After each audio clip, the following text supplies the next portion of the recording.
Hi, everyone. Welcome to the Hudson Valley Writers Center. We are so happy to have you here today to celebrate the anthology, Braving the Body. And many of you are in the anthology. Many of you are here to support the anthology. And we just want to tell you how much we appreciate you being here. I want to thank everyone at the Hudson Valley Writers Center for being here today to help support this reading.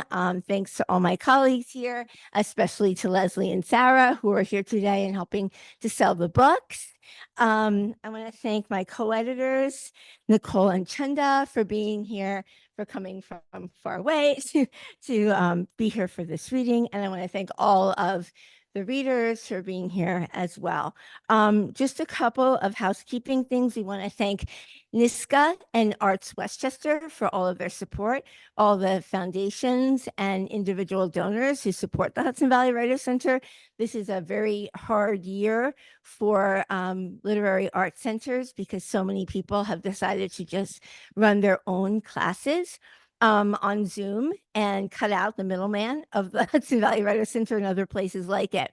So whenever you can give a donation or take a class through a Writers Center, we really appreciate you doing that. Also, if you want to help us out in this hard year, we have our gala coming up on September 20th. There's information about it here. There's a student rate ticket for $175. And Stacy Schiff, the Pulitzer Prize winning #1 best-selling author who wrote the book on Benjamin Franklin that was made into the Apple series. She will be in conversation with one of our beloved teachers, Susan Hadara. So that is Friday, September 20th. So if you could come, we would love to see you there. All the information is here. And now I am going to welcome Chenda, who's going to introduce the anthology and just say a couple of words about the reading today. Thank you so much, Chenda.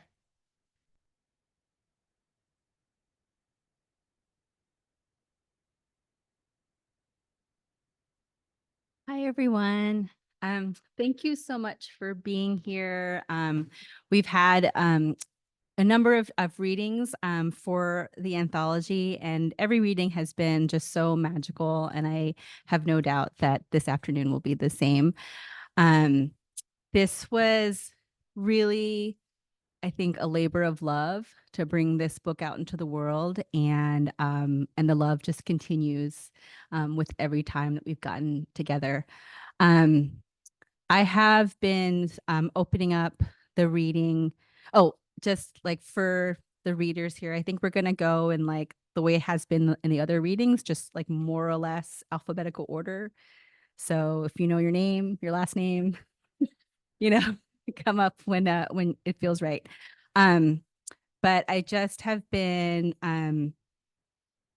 opening the readings with just a little bit of breathing together so that we can all just take a moment and be in this space together, be in our bodies, and be ready for poetry. So I'm just going to breathe in.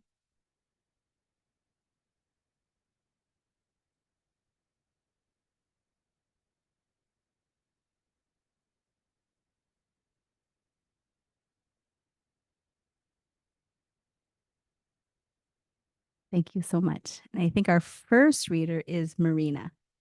And there's a copy of the book up here. So if you want.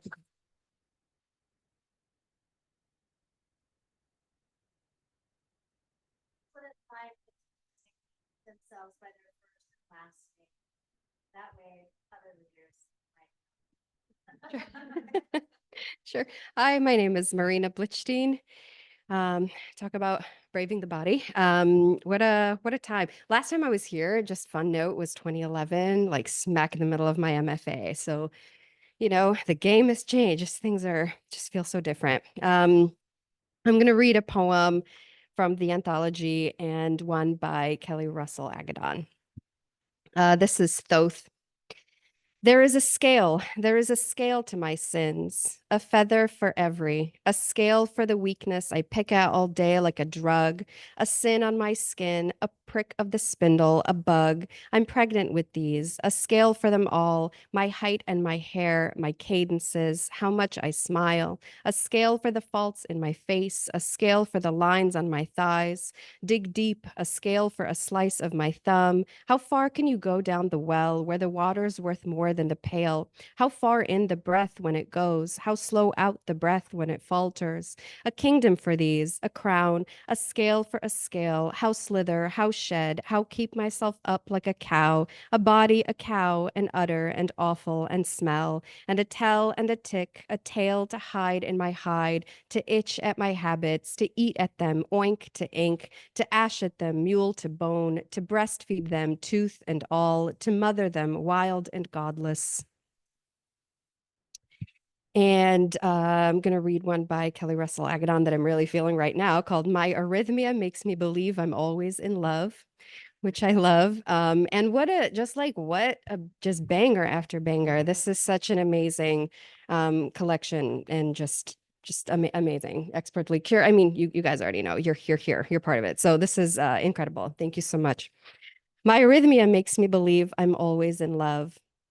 Like Jiffy Pop on the hot stove, all those kernels glowing pop hot every day like that, holding the door open for a jean jacket, woman in black boots telling the cashier no bag, my heart a tote of bees, my heart fluttering at the sunrise sunset, your hand around or not around my waist. All those years I heard my neighbor playing his drums, the vibration through the walls of my lungs, my desire irregular, each ventricle a hummingbird feeder filled with wings. Thanks.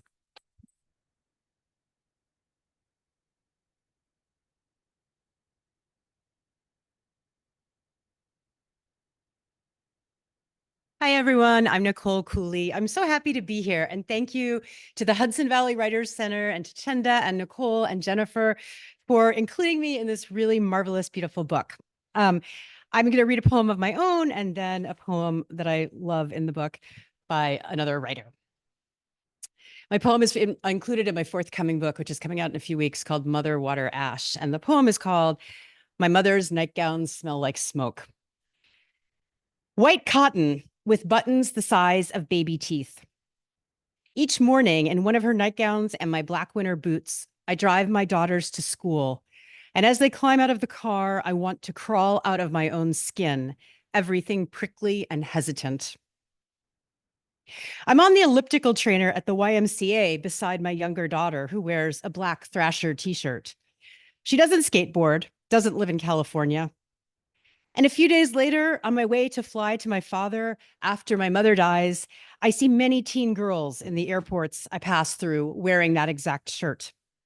Skateboarding is a dangerous sport. You could break bones, I cautioned my daughters that night from New Orleans on the phone as I sit on my parents' bed. In the house without my mother, as if I now could protect anyone's fragile body. We called them the guilt skirts, the 3 skirts she sewed for me when I broke up with my graduate school boyfriend, and she knew she didn't help me when I cried. She mailed me skirts instead. One with flowers, one green, one gray. I never wore them. Now the skirts hang bunched in my closet beside my daughter's prom dresses. In New Orleans, my mother has been dead for 3 days, and I wake up and my hands are shaking, and my sister and I drive to the Salvation Army family store on Jefferson Highway and drop off another trash bag of her clothes. It's my happy place, I tell my sister, and I am being ironic and using humor as a coping mechanism, as at least one grief podcast recommends, but it's also true. And she agrees as we finger racks of dresses. We can't leave till I find something that is a channel back to her. In the dressing room, I sweat through velvet and someone else's too tight blouse. The fake French cafe where I have disappeared to write about my mother in Brooklyn is advertising Bastille Day specials. And I remember the first Bastille Day in New Orleans in 1976. how my mother sewed my sister and me can-can dresses, satin and rainbow nylon net to kick up in ruffled layers. All summer, we wore the dresses every day and slept in them, in our twin beds, in our girl bodies, when we were still daughters. And now I'm going to read a poem, a beautiful poem. It was so hard to choose a second poem to read from all of these wonderful poems by Maya Pindyke. It's called Addendum. The day we lost the baby is the only day I've seen you faint and piss yourself, and I had to laugh because blood and loss are nothing new to a woman. And I remembered the story of adolescent you poking your finger inside a spinning fan that sliced off its tip, as it should. And how you fainted, you tell me, recounting the tale while fluttering your hands in invisible satin gloves, signaling a fragile woman, Victorian, who can't take the heat, after I released our dead son into the doctor's hands. We met my mother for burgers and beers, and you told us everything you saw, what I could not see from my position facing the ceiling. And your face by our hanging coats, and months later, I read Thich Nhat Hanh on death as a continuum, and I believe him. So where is our son? Thank you.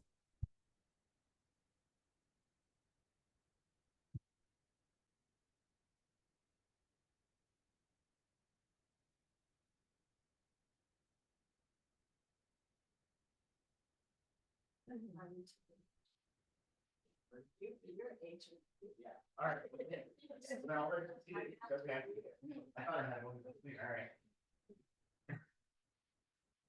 Hey, everybody. Good to see you.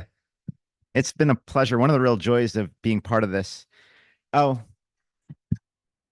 my name is Jared Harel. One of the pleasures of being in this anthology is getting to meet so many other writers and poets in person and on Zoom, and then meeting them on Zoom and then in person, and various other combinations. So I'm going to read my poem in the anthology, and then one other. So this is a poem for my older brother, who thought it would be a great idea to play full court basketball in low top Converse. And there's a reference to NBA 2K, which is a video game. It's called Achilles. And so what happened was he injured his Achilles, and after that, I started kind of Googling Achilles injuries, and after that, I started Googling the Achilles myth, and this poem has both of those in it. Achilles. My brother came down with a defensive rebound and a body prized and trained against time. Much like Achilles, believed he was invincible until Paris's arrow torpedoed his heel. Who plunges into battle without proper footwear? Nearly 40, my brother wore low tops, heard the hard pop of tendon as he fell. Here on the sofa, his left leg elevated beside prescription painkillers and a bottle of blue Gatorade, I strain to stay casual, keep things upbeat. I say, did you hear there's one blockbuster left in America? Or, Achilles actually died of his wound, so by most accounts, you're doing really well. When that fails to take, I challenge my brother in NBA 2K. We orchestrate fadeaways, no-look alley-oops, pixels so intuitive it feels almost true. But the truth is, I don't know what to do for him. When his best friend Patroclus was killed in battle, Achilles came out of retirement to avenge his death, slaughtered Hector, then dragged his corpse across Troy. I buy my brother crosswords and sour gummy worms, sit through whatever movie he wants to see, as we nurse an ache, both sudden and ancient. These bodies that hold us, this watching them go. Thank you.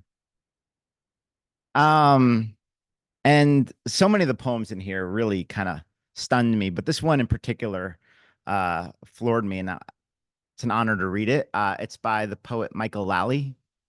It's called I Meant To. I'll try to do it justice. I meant to put those 63 names and email addresses in the BCC blind copy space, not the CC copy space. I meant to send it to him, not her.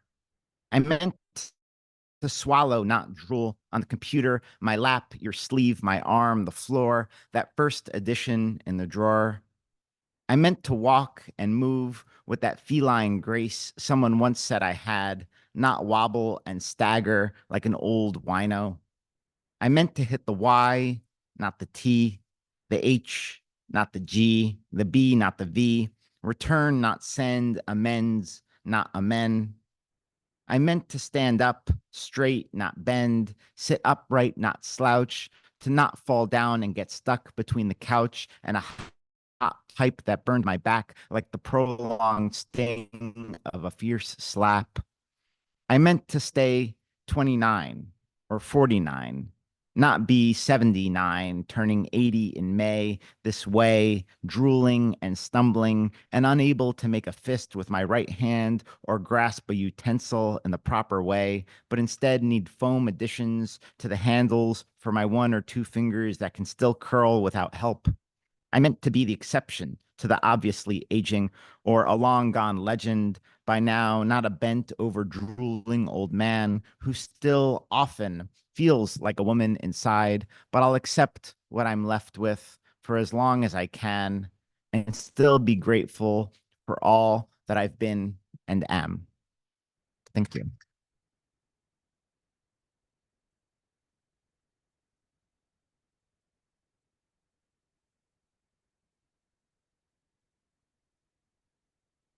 Hi, I'm Karen Hildebrand.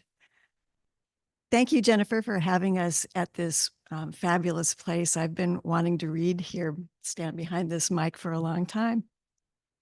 I'm going to read a poem by Liza Katz Duncan, and then I'll read my own. I like the way these poems are in conversation with each other. So this is Liza Katz Duncan. Driving south, 10 weeks pregnant. Delaware bleeds into Maryland, bleeds into Virginia, into West Virginia, into Virginia again. These are nauseating hills. This endless highway, mountained on both sides. If something were to go wrong, if I were to bleed, if I were to need a doctor, these pregnant hilltops straining against the punishing pink sky. Clouds spooling and unspooling. How anyone can mistake this country for beautiful. If I couldn't reach a doctor in time, if there were no doctor, if no doctor would see me. How shadows blew the mountains at sunset. How fireflies dot the grass.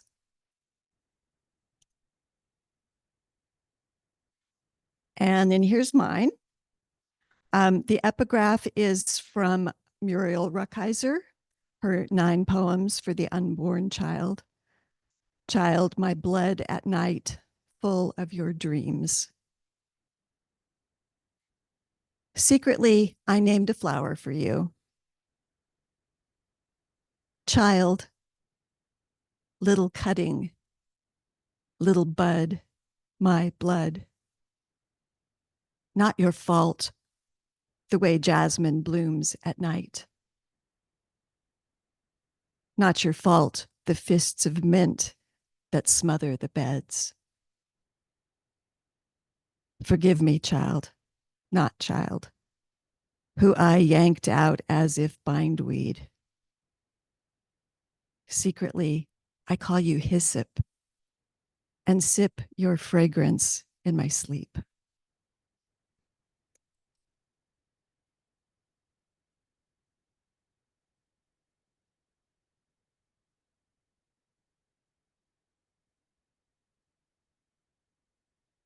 Hello, my name is Emily Hockaday, and I'm so happy to be here today with all of you wonderful humans and these wonderful poems. I'm going to start with my own poem. It is titled, The Heart Grows Full of Weeds. and the invasive mint in your poem, Karen, made me. I feel like there's a connection there. Shepherd's purse, dandelion, sorrel, too many root in the soft and vulnerable places for me to safely excise them. To tug on the stalks would dislodge the buried past, my lungs, my muscles, and ligaments. We all want to survive, and sometimes that means propagating past the point of sense. The shepherd's purse shatters, and seeds take to the wind. My cardiologist says of my chest cavity, there are so many organs packed together in there. He's not worried about the skipped beats or the pounding. I tend to myself when no one else will. I tend to overthink. Honeybees aren't picky, says the local beekeeper. They thrive on clover and dandelion and violets, the ordinary plants that grow between sidewalks and cardiac tissue, the stalwart vegetation that fills the holes in your memory or your days or your lawn. And the poem I chose to read is by Caridad Moro-Gronlier, and I chose it because it's a fabulous poem, but also because I think about Roe v. Wade a lot, and it's definitely something I feel very passionate about. To the childhood friend who shrugged when Roe versus Wade was overturned because she claimed to have no skin left in the game. You were the girl who leaned against the locked door of a McDonald's bathroom stall, halfway through a double shift. You picked up to buy a pregnancy test you couldn't afford after tuition and rent, your boyfriend a light switch, off and on and off again. He didn't have a job, and your terror was no small thing. You knew too much about going it alone, living check to check, trying to break a mold too slight to contain the want for a life unlike your mother's, beholden to her husband, your father, a cruel supervisor at the girdle factory, duty-bound, strapped to a kid-ruled life that stopped being her own long before it ever began. Your brown polyester uniform pooled on the floor, quivered with the current of your trembling. And even though the tiny window on that plastic stick never did turn pink, we had a plan in case it did. We had choices then, choices that did not include a bassinet. Although I had not yet found myself in the same predicament, I never did forget how cold your hands were as we waited at the sink. I held them in my own, kept you warm with my very skin.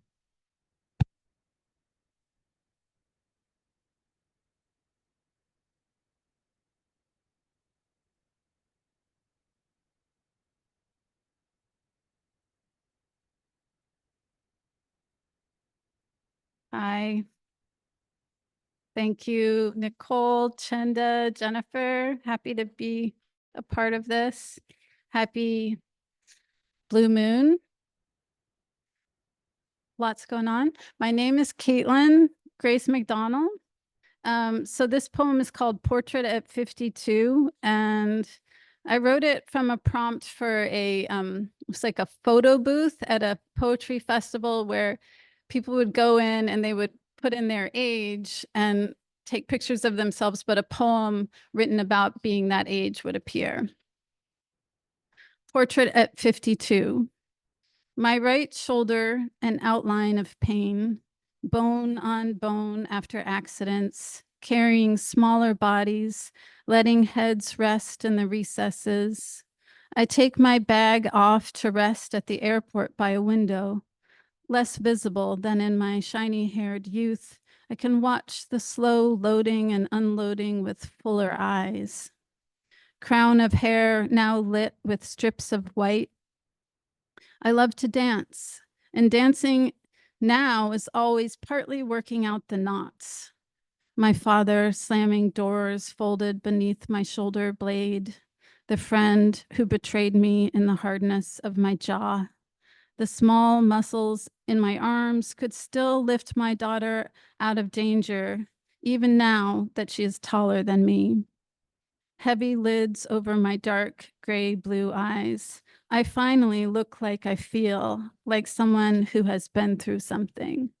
Constellation of freckles on my leg, the same for half a century, like the map of the heavens. And now I get to read my dear friend Zoe's poem. Happy to bring her into this room. 11 Possibilities by Zoe Ryder White. When the lit front edge of the boat comes by for the third or fourth time, I climb in, lay my once body down inside its once body. Rosy boat, curled and pale at the lip, not wood, petal. Magnoliescence, edible, faintly spicy, built to convey a thought from one end of hyperspace to the other. An impossibility. Hyperspace has ends. An impossibility. I fit in a pedal boat. An impossibility. I am currently unbodied. An impossibility. I wear a blooming tree around my shoulders for 2 weeks. The dark is empty of its animals. There's nothing to touch. The tree remains undiminished. The stars are fixed. Bosuns take turns. The door stays shut. At the bottom of the boat, a porthole opens, in and out at the same time. The universe door is under that, muscular, circular. We fit through it. It fits through us.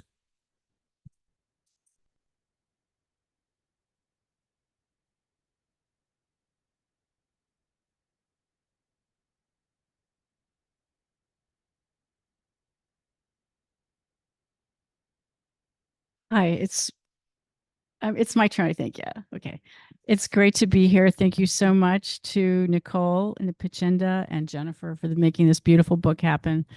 I'm going to read my poem in the book, and then I'm going to read a poem by Diane Seuss. And I just want to say, for those of you who knew him, the setting for this poem, I was at a birthday party at a Thai restaurant in Chelsea for Dean Kostos, who died just a few years ago. And I know many of you knew him. And my lover was in the hospital with heart failure, and her sister and mother broke up with me on her behalf. And she was so apologetic when she finally got well again and was home. And what she said to me was, they held the laptop to my face. I couldn't move my arms and legs, and my child was in their care. So I did not hold it against her. This is it. Your sternum, where I rested my head those years we shared a bed, has been cracked like a lobster claw, and a jigsaw in the surgeon's hand flicks its razor tongue. Behold the pericardium, milky veil that guards your fist of a heart, finally loosening its grip.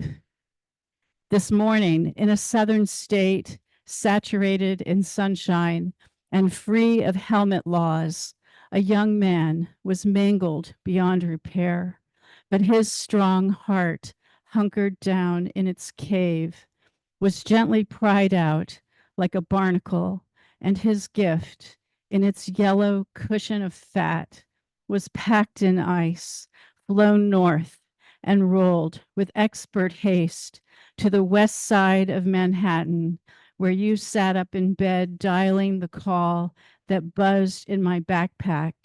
You text me too. This is it. And by nightfall, surgeons stitch the pulsing muscle of a stranger into the cavity of your chest, atrium to atrium, vein to vein, and your blood finds its new hub and passes through. Okay, so I'm going to read this wonderful poem by Diane Seuss, a poet that I admire so much. And I love the attitude in this poem and how she creates the attitude with the line breaks. And I think of her as a long line kind of poem, but this is not a long line kind of poem. So it's just a very interesting poem to me. It's called My Hair, Oh, the Color of a Field Mouse. Its texture, dust ball. My body, a world of massive disappointments. And I quote, I didn't realize your stomach would pooch over your two-piece, unquote, said at the beach when I was 16 by my teacher. That was the year dead alewives washed up on shore in droves. If there were coins, I would have been rich, capable of liposuction and Miss Michigan. In this passion play, the body is Judas, fat and misunderstood. In the mirror, its eyes are increasingly dead, fish. How did Jesus keep his girlish figure? Poverty, walking barefoot, writing parables in his head, and getting flogged. His was a starvation diet. Bread, dates, olives, a turtle dove when he was lucky.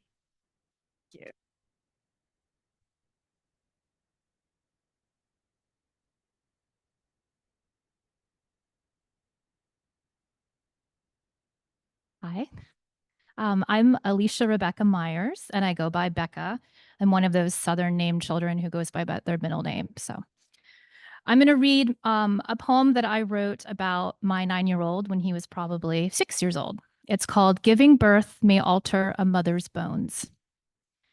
It isn't the depletion of calcium and phosphorus that leaves me unable to stand at times, but the world. My liver is a riverbed, my uterus a planetary nebula. My lungs have become secondary to your survival.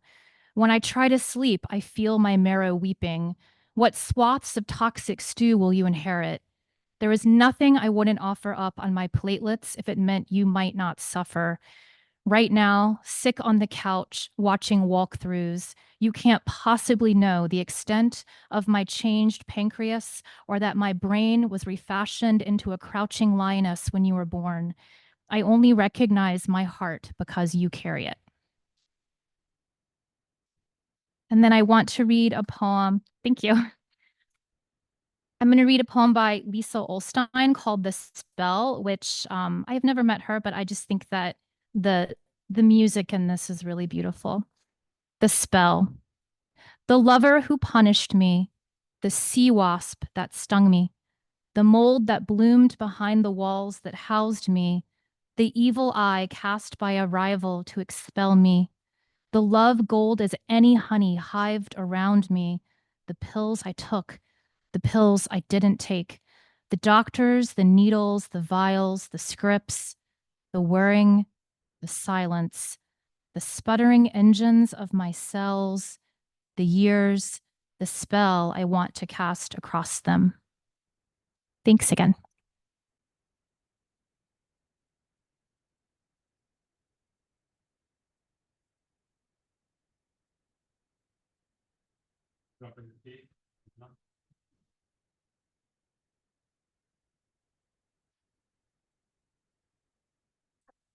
Yeah. My name is Iain Haley Pollock. Thank you so much to Nicole, Chenda, and Jennifer for including my poem in the anthology. I think, as you may also feel, I find writing to be such a solitary pursuit, and I think it's one of the difficulties of writing for me. And so it's been really nice to be part of something collective and something that's so brilliantly collective, and that's so beautiful in its collection of poems. So thank you for the opportunities like this to gather in person, but also to be gathered in this book as well. I'm going to start with a poem by my friend Lynn Thompson, and we've just been corresponding recently. So I thought I'd read her poem because she's been on my mind. My body leaning into. You might expect as centerpiece West Indian village with figures dancing. Instead, my immigrant parents buy a European imitation, hang Bal du Moulin de la Galette in our vestibule. All I can ask is, are these the women you both pray I will be? It's impossible to tell where each partner's shadow begins. Me, I like Archibald Motley's Saturday Night, with its scarlet-clad heroine, her brown arms unfolding from her body leaning into the rag and swing, one balding man wishing he wasn't wishing. A shot of bourbon and soda, bop and jive and jive and jive. To stun my mother, I say, see the sommelier? How far he's willing to backbend, cocktails listing to such risky angles, just so he can wallow in the woman's satisfaction, in simply being the center of everything.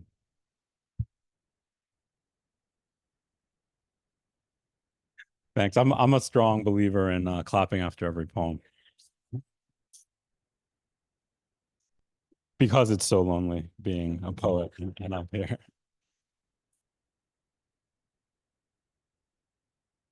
All the possible bodies. My alcoholic grandfather couldn't hold his money and passed a bad check. Hampton, Virginia, after Brown versus Board, but before Selma's Bloody Sunday. After my grandmother died, but before he moved the family north, back to the town of his birth.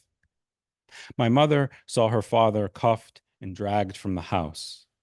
The next day, by some miracle she never understood, he came home. Had he looked at the officers wrong, acted wrong, spoken wrong, been too familiar, been a few inches taller, been deeper voiced or darker skinned?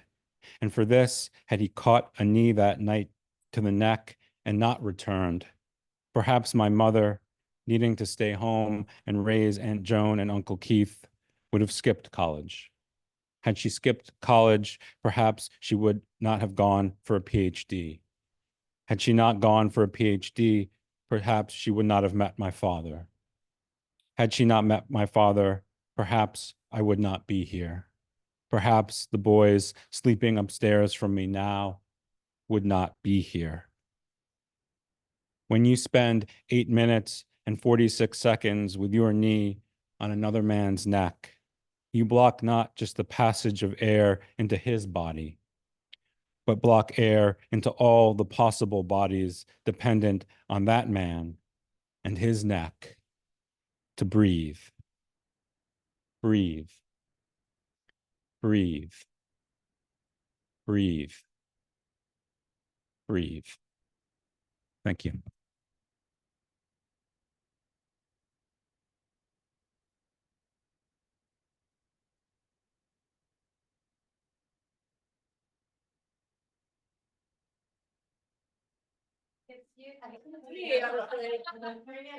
There's a lot of letters between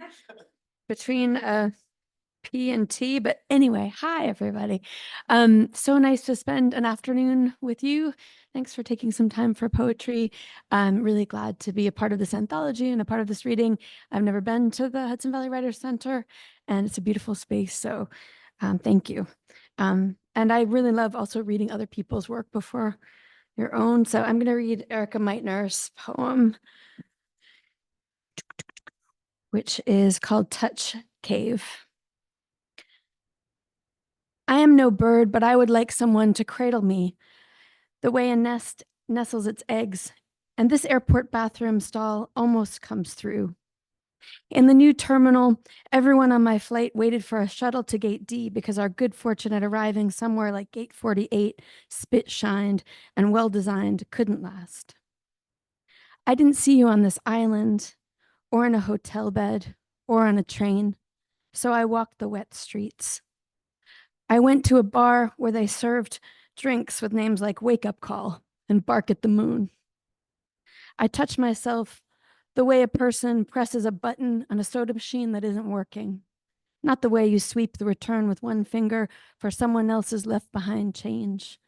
I'm talking after you put your dollar in. You have a lot going on. We are all beholden to something. Everyone is so tired. Everyone is buffeted by the wind. No matter where I sit on this jet, I am over the wing. It's a nice one, right? So, So some of us were at lunch before when they announced that Biden is dropping out and named Kamala, and so funny, not funny, well, hopeful or terrible. And I was thinking this poem I wrote because just thinking about how much we hate women, but America hates women. So we have a chance, maybe to prove that wrong. We'll see. We'll see. Here's open. Caitlin says yes. So yes. Agency. Give me a girl with a mouth and a story, a live ticking body and a heat for telling. Not the corpses men conflate with beauty, not a dead girl whose story is always someone else's to tell. Give me a live girl, a mess, one with a mouth for talking, one who doesn't know what she says, but knows it has to be said, one who knows exactly what she's saying, if not, what will ripple out of it. One whose mouth owns her, eats her, spits her out clean. Give me a girl with a gift for burning, one a light, who holds herself to the match, who doesn't want to die, who wants life as much as fire wants oxygen, who doesn't want someone else to do the telling. Give me a real girl, a live girl, better than neon, better than pasties and siren song, better than calling all the boys to the yard. Give me a girl who wants for nothing because she turns and turns to herself to find more, always. Give me a real girl, a live wire, a firecracker, a ball buster, a fire starter, a hoot, a dame, a doll, a howl, a howler, a loudmouth, a potty mouth, a foul mouth, a bitch, a broad, a truth teller, a naysayer, and a ne'er-do-well, a churlish girl, a petulant twat, a cunt. Give me a girl unscared, undead, whose mouth is alive with her own story, who connects all the dots and comes screaming out of whatever void they've chucked her into, comes screaming out to blow it all open. Thanks.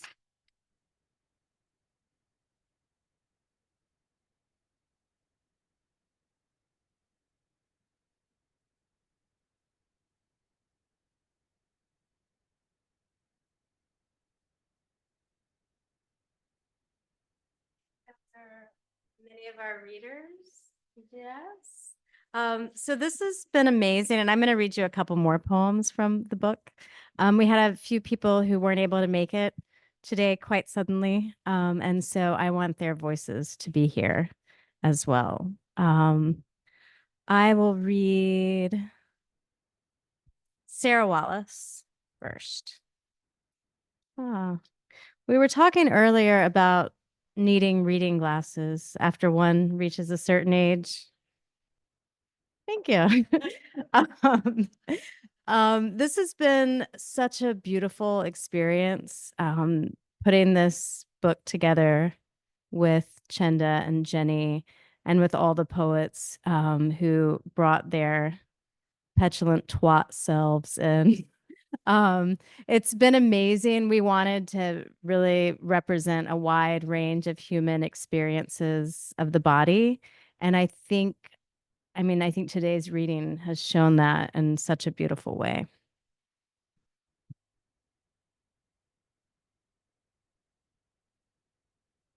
Now I'm like, I want to read that one too. And I guess I can, your captive audience. This book is called Braving the Body, Chapter 1. Okay, this is Sara Wallace, 30 years.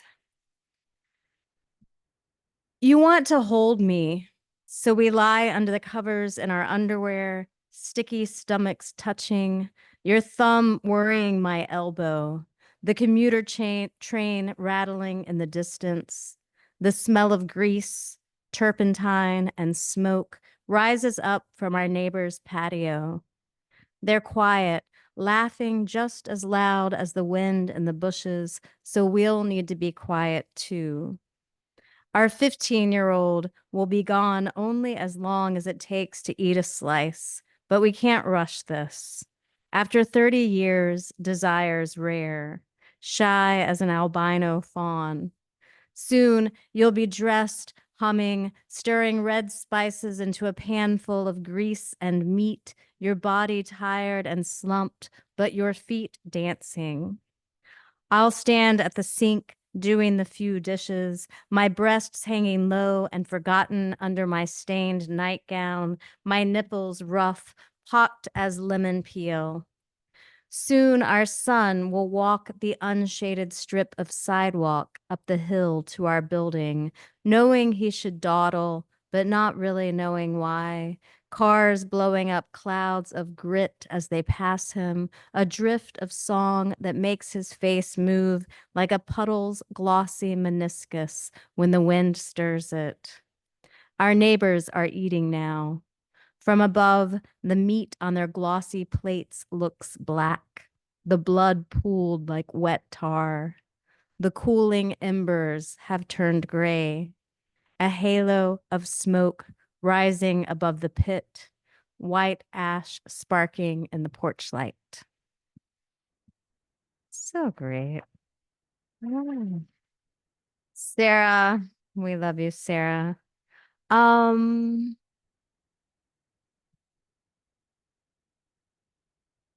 Michael couldn't make it, but I think Jenny might read Michael. I'm going to read Rebecca Lindenberg. The splendid body. The splendid body is meat, flexor, and flesh pumping, pulling, anti-gravity maverick, just standing upright all over museums and in line for the bus and in the laundry aisle where it's just standing there, smelling all the detergent like it's no big deal. So what if a couple of its squishy parts are suspended within, like beach bungled jellyfish in a shelved jar, not doing anything? Nothing on this side of the quantum tunnel is perfect.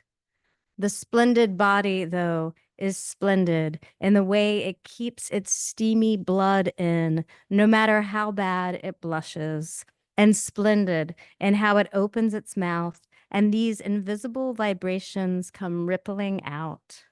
If you put your wrist right up to it when that happens, it feels somewhat like the feet of many bees. The splendid body loves the juniper smell of gin, loves the warmth of printer fresh paper, and the sound fallen leaves make under the wheel of a turning car. If you touch it between the legs, the splendid body will quicken like bubbles in a just-on tea kettle. It knows it can't exist forever, so it's collecting as many flavors as it can: saffron, rainwater, fish skin, chive. Do not distract it from its purpose, which is to feel everything it can find.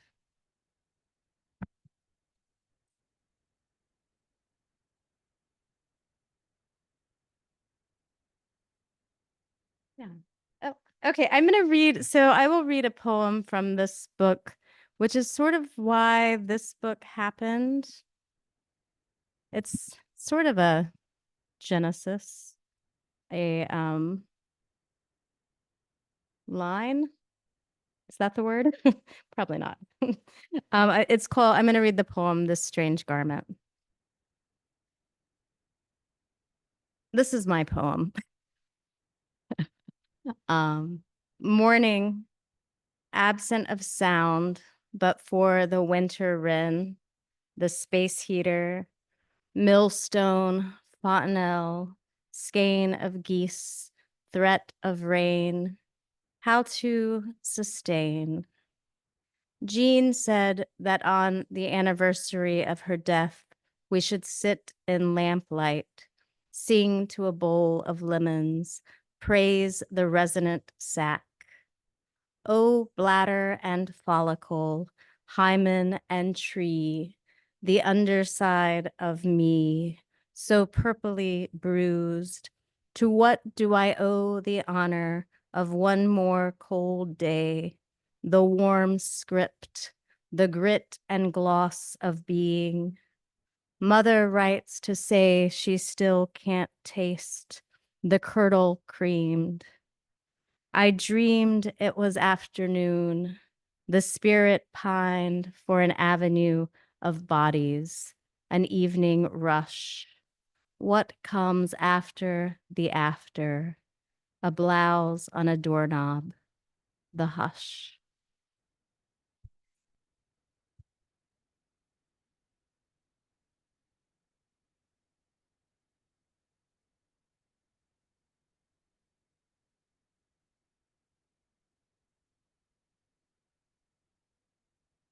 Hi, everyone. As you know, Michael couldn't be here today, so I'm going to read Michael Tyrell's poem, and I'm going to read a poem by Fred Marchant from the Anthology. This is Michael's poem. It's called Intruder. Behind the blood pressure bracelets and their dangling black balloons, among the gold circle coils of Trojans waiting for consensus, near the boxes of moon dust gloves and sharps, but beyond the examining table's paper sheets, crinkling forward like newsprint etched with the body's unreadables, and close enough to the doctor who needs the snake and silver spool to hear the inaudible heart. The cricket caught somewhere inside, hidden, more rasp than song, more song than siren. Near the photograph of the lungs, like wilderness for sale, and the vent through which they say, make a fist, this won't hurt a bit. And the page on the waiting bench that begins, of this self planet that speaks most candidly in earthquakes and whispers, I will always feel like an intruder, like a letter just started, a living will, and the plasma silvering the funnels to be tubed and set out all night in the tin drugless bin, compact as a pet coffin, bright as a mailbox from a century of letters. Michael Tyrell. And just to echo a lot of what has been said already today, it's been such a joy to work on this anthology with Chenda and Nicole, and to read all of the poems that were submitted, even the ones we were not able to take because we got 856 submissions times 3. So we loved reading the poems. We loved putting this collection together. And so many of the people in this collection we've become now friends with from all of these readings. So it's been a beautiful thing.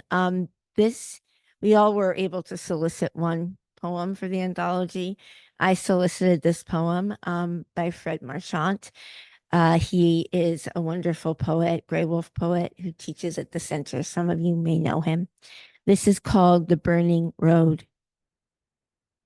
The teacher draws a line on the blackboard and urges us to stare at it until our eyes begin to water and sting, until the line starts to waver, until we are not so sure it is only a line. The teacher says, the line is the world. Now close your eyes and erase that line. The goal is to forget it ever existed. Tell us what you see in the darkness left behind. Speak without guile, says the teacher, or fear of rebuke. Thus I announce the world is burning. This has come to me is neither dream nor delusion.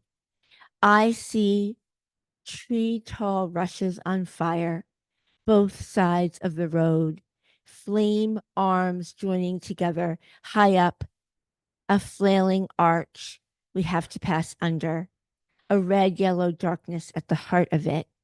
This is birth, I first think. No, this is death.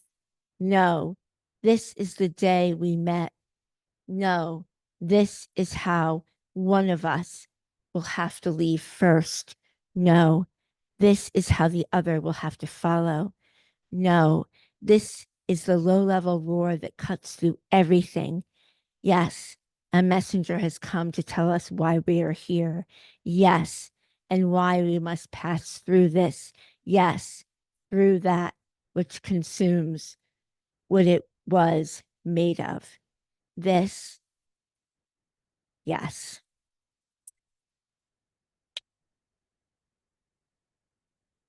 And he gave us the title poem of his new manuscript called The Burning Road. So we'll let you know when that is coming out. And I'm going to read a poem of mine from my new manuscript that I'm working on called A Fire in Her Brain.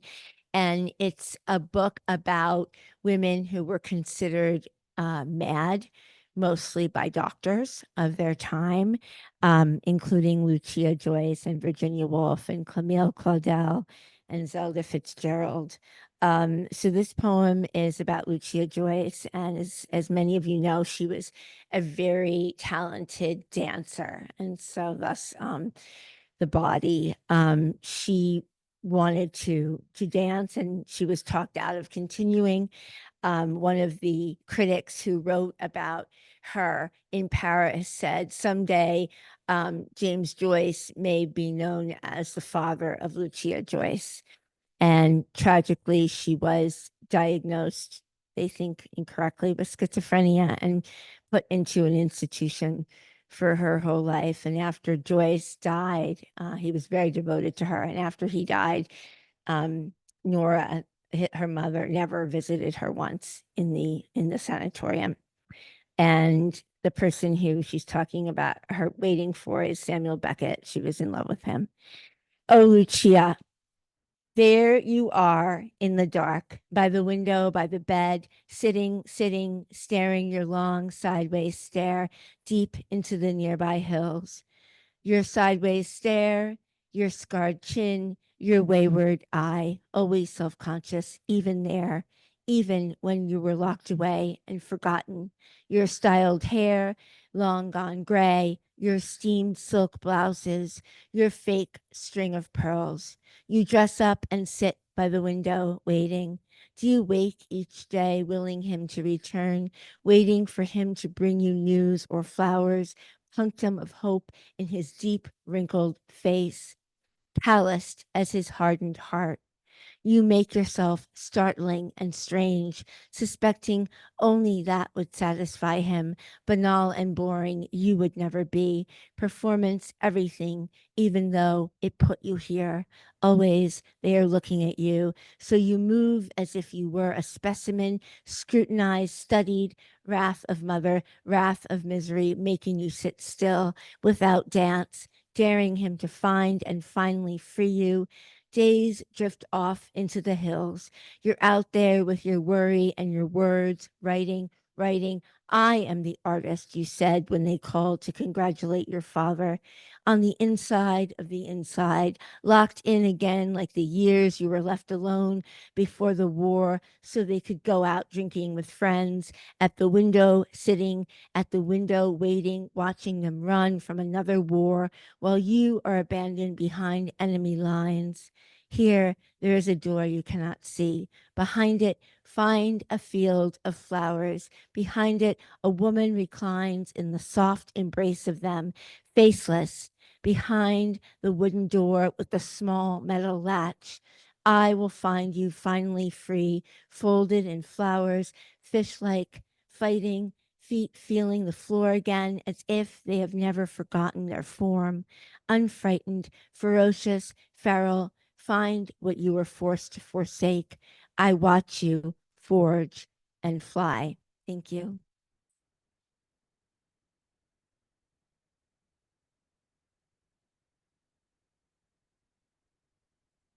Oh my gosh, thank you all so much for being here and for all your poems.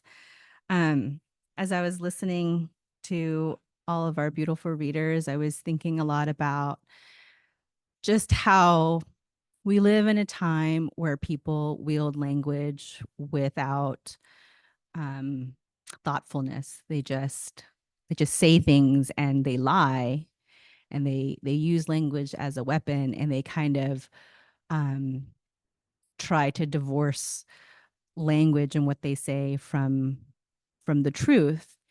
And I feel like this anthology, these poems really remind us that that language is grounded in the body, and all bodies matter and our language matters. So I want to thank everybody for reading their poems and for reading poems and demanding more from language. I'm going to read a couple of poems from, I'm going to read Ben Grossman's poem because he wasn't able to be here, and it's a beautiful poem. It's called My Mother Approves. It was not evening out jewelry, not twice a year jewelry. She slept in it. She always said when she died, I would have it, but almost certainly never pictured me wearing it, how it would lie an inch below my beard, in the hollow between my clavicles, how the serpentine chain would catch stray hairs on my shoulders and neck, and the emerald bright in its corona of diamond chips would fill the open collar of a flannel shirt over jeans, brown belt, work boots, and be, to the right kind of man, a signal, a traffic light glowing green at the most vulnerable spot on my throat. Now in death, she understands the necklace was always about drawing the eye to the flesh, a way to scoop light from the air, to make a man want to catch that light like a snowflake on his tongue. Yes, that's the word she's saying to the body, most like her own once, briefly incarnating herself in front of me to straighten the chain. My mother, like any mother, willing her child to be beautiful. Yes, it fits like that, close to your throat.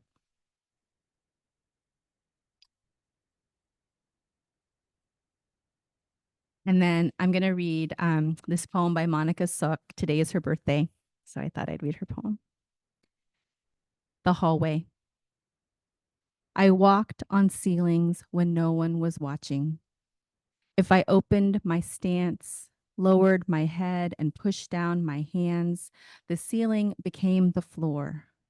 No one believed me. They had not seen me do it, nor had they paid attention to my developing skills. The hallway was the best way to practice my upside down world. To concentrate on walking, I closed the brown shuttered doors to all the bedrooms. Sometimes my hair would fly up and I would have to tie it back. When my head grew dizzy, I floated down on my back and lay flat on the floor right below the light. Who would believe in me if I did not believe in myself? I knew the power I had could be tamed by the family. To this day, no one knows where I am when I am not home. And then I'll just close with my little poem. Thank you, guys. Oh. Okay. This is called Ars Poetica, 12 years old. My parents' doorbell rings by itself at the most desolate hours, and no one can tell me if the cries from the woods at night are foxes or something more grim. I will believe anything, though I don't believe in the all-American childhood ruses, Santa and the Tooth Fairy. My parents feed our family ghosts with regular ceremony, then every Sunday takes us to Mass to eat the body of Christ. There, the rule is never take your eyes off the consecrated host.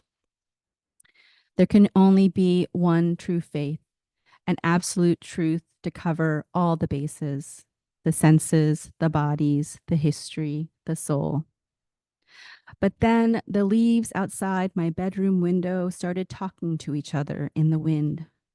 I watched their grand gesticulations, emphatic nods and turns of cheek, their supplication and dance, a frank, unmediated language by bright and beautiful oak leaves, a whole people emerging out of the green.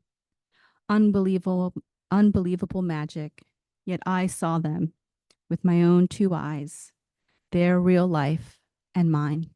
Thank you so much.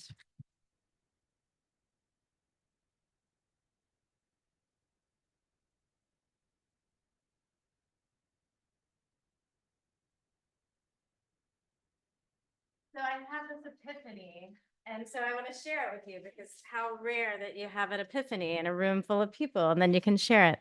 But I realized when I was reading that poem that I read, which is the last poem in that collection, that Jean Valentine comes to me and talks to me in a dream in that poem. And then I realized the first poem in my new book, Jean Valentine comes and talks to me in a dream. How wild is that? Okay, I will, because I was like, I mean, and it's not like Jean comes and talks to me in my dreams every night, but when she does, I write about it. Okay, so this is my new book. It's called Sugar Ridge. There, the sun did not rise until we'd been up for hours. Then it crowbarred the day, turned the trees from lead to silver, turned the dead to face the river, the night again. The poet told me to go to sleep, wait until I dreamed of an angel, and when the angel speaks, the poet said, listen to her, notice the color of her dress, blue, Jean, blue, then wake up and write it. Down in the valley all night I slept. I was naked, but I was not cold. And lo, I say unto you, the angel did her bidding. And lo, she offered me a slop jar. And lo, a cat's eye marble. And lo, she told me to be not afraid of the soul. And the grass on the ledge in which I lay made me itch with a violence I'd carry away. If the portrait of the self is a palette on the floor, if the floor is as hard as the night outside, if the night's got nothing on the old man out back, you say self and point to my chest. But what of these trees, this still star-soaked sky? What of the cuts and tongues and tins of meat can be cleaved from the girl on the ridge who in the dark with the cleaver stands? And lo, I say unto you, lo, I say, come with me. Lo. No. Jenny, thank you so much for hosting us in this beautiful, beautiful space. And readers, thank you so much. I feel this feels really good, right? Feels good. Yeah. So